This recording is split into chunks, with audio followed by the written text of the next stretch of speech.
spot, that hot nodule is making a lot of T3 and T4, so that's the problem right there. Okay? The other option, of course, is having a cold nodule where there's a nodule that doesn't do anything. It's just not participating, it's not making T3 and T4. That, in theory, could cause a hypothyroidism state, in theory.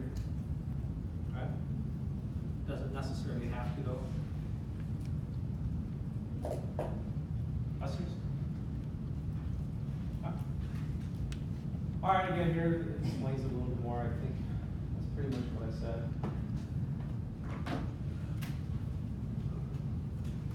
Mostly benign little tumors, but they definitely produce. All right.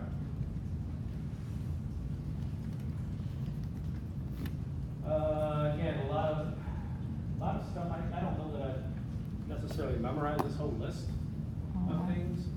Again, with a hot nodule, or cold, I guess, pain, because it's a little tumor, right? Soft, smooth, mobile. General rule, by the way, in any kind of cancer or tumor is if you can move it around, that's good. But these you can kind of move around. So they don't necessarily follow the general rule. Okay? I mean, I guess they follow the general rule as if it's not cancerous. Okay? Because if you can't move it around, it's like stuck to that basement membrane and probably entering into the bloodstream. But if you can move a mass around, that's usually a good sign. And this is like one of those, so you can move around, and like 90-95% of the time, they're benign anyway. Okay, so that's, again, a general rule that you probably want to keep in the back of your head.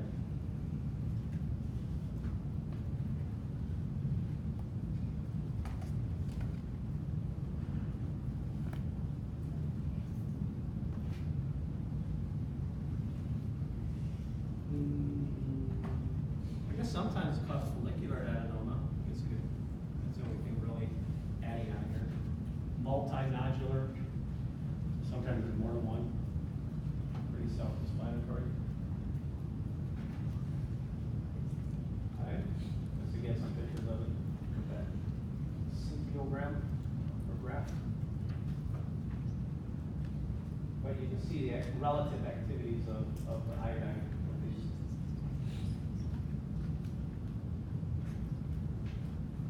Okay, questions on hyperthyroidism?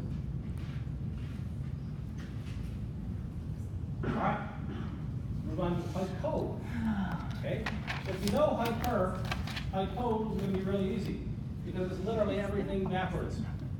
Okay, hyperthyroidism made you hot. Hypothyroidism can make you cold. Everything is slowed down, right? Hyper made you breathe fast. Hypo makes you breathe slow. Hyper made your heart go fast. Hypo makes your heart go slow. Hyper made you lose weight. Hypo makes you gain weight.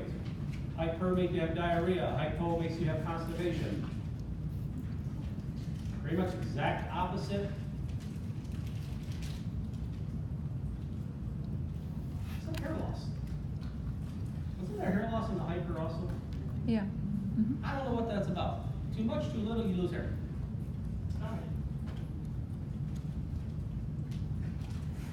Okay. Apathy, lethargy, or lethargy. You're just worn out. On the other hand, you're not anxious. Like depressed. Like you might be depressed, but you're not anxious, right? How do you get the thick tongue? How do you get the thick tongue?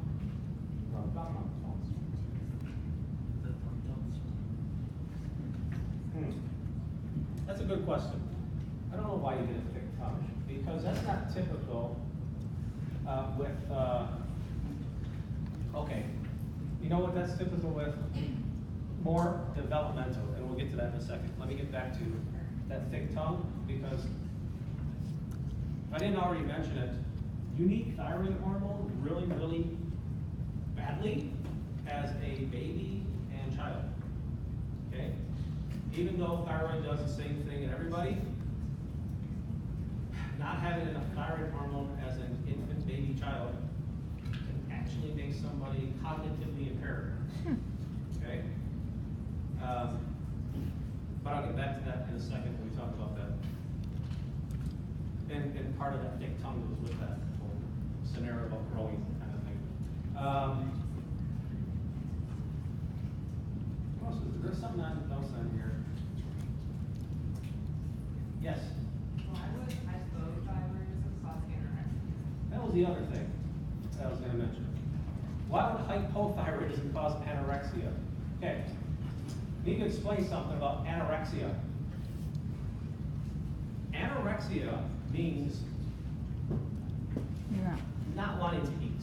That's basically what it means. Okay? That's not the same as the mental disorder anorexia nervosa, which sure they don't eat and yes they get very thin, but that's more because they're literally trying to disappear from existence, and it's usually a serious mental issue about power, control, abuse, okay? This just means they're not eating, okay? So you can say somebody's anorexic because they're always full because they're not producing, they're not moving their digestive system, okay, in this case. Or you can say somebody's anorexic because they're thin. Not, that's also true, right? But anorexia itself is more of a general term, okay? Yeah? So basically, people with hypothyroidism or anorexia, is their digestive system injury? Yes. They're hypothyroid people are anorexic because they're already slowed down the digestive system. They really don't have any room to put any more food in, kind of thing. Huh? You can also think about it as hyperthyroidism is going to lead to anxiety, hypo is depression, fatigue, and usually, typically with depression, you see just no interest in eating and Yeah. that kind of stuff. That's true. You get too depressed, you don't want to eat, you don't want to do anything. Unless you're like me, I kick the anorexic butt, man. I get depressed, I'll eat everything. Yeah, black hole of emptiness, little chew. Okay? So, did I mention, by the way, it's right here, but Hashimoto's thyroiditis is an autoimmune disease that attacks the thyroid gland that makes it so that less T3 and T4 are produced. Okay? So it's literally like the opposite of Graves, except it's not necessarily receptors, right? Hashimoto's attacks the thyroid gland itself and just, you don't produce as much T3 and T4. Okay? It is the #1 cause of hypothyroidism in the US. It happens to also be an autoimmune disease. It's just Hashimoto's instead of the other one, Graves. What does LOC mean? LOC? Loss of consciousness. Loss of consciousness. Oh, okay. Yeah, I mean, you're so No, it's level of consciousness. decreased level of consciousness. Oh. That's, okay, there's that arrow in there. Because it's ALOC or Altered level of consciousness, decreased level of consciousness. You can literally go into a coma from this. We'll talk about that in a second. Okay. Hypo. Okay?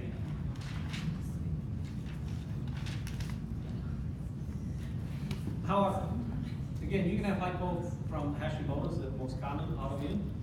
Not the most common autoimmune, but it's an autoimmune that is the most common cause of hypothyroid in the US. Also, you can just not have enough iodine. That doesn't happen that much in the US because of why? Because salt, table salt. Yeah, we have iodine and salt, and we use salt in everything, right? Not really a US problem so much with getting not enough salt.